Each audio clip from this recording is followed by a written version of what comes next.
hari indirimbo nshasha ya Alarm Ministries iramfasha cyane, ndakumva indirimbo nkayifatira umwanya nkumva amagambo yayo, nkumva ibyo bashatse kuvuga, noneho nkabyumva neza nkabitahura icyo message bashatse gutanga, ikamfasha. Reka nyibasangize.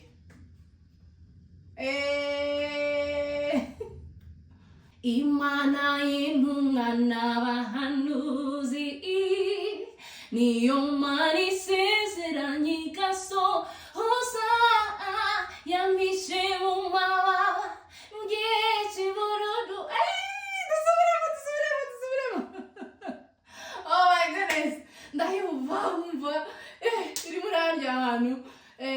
Soso, niba uri murareba kano kantu, Imana iguhe umugisha, umuririmbi mwiza.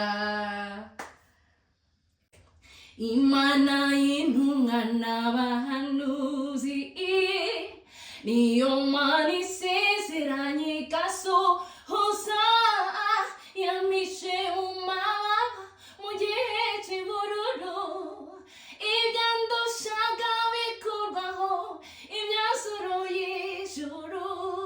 Dusubiremo. Imana y'intumwa n'abahanuzi niyo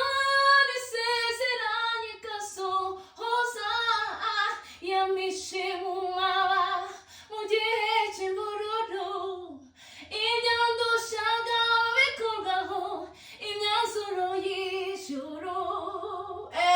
Urumva abantu, Imana y'intumwa n'abahanuzi niyo Mana isohoza, isezeranya igasohoza, yamishe mu mababa yayo.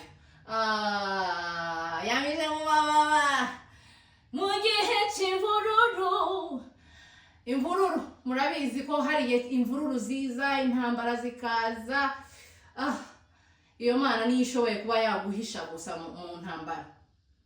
Iyo nimeze nk'abantu, ntabwo ishobora kuvuga ibyo idakora, ntikangwara amacumu cyangwa imiheto, itabaye ntawe ushobora kuitanga imbere. Ese ninde watabara? Imana yatabara ngo ikaza kwitanga imbere? Hari intambara uhura nazo, Imana yonyine ikaba ari yo iza igatabara. Yatabaye se ninde muri mwebwe wakwitanga Imana? Mvuga ku buzima bwanjye, intambara mpura nazo, abantu bakaza kwitanga imbere cyangwa intambara ikaza, Imana yaje gutabara, nta n'umwe wayitanga imbere.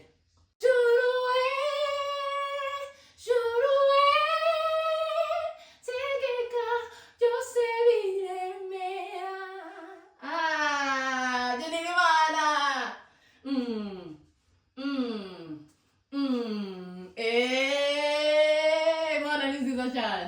Noneho bridge ikaza kuvuga ijuru ryambereye ihembe ry'agakiza, ryanyenyeje imbaraga mugenda ritsikamiwe. Juru tegeka byose biremera. Juru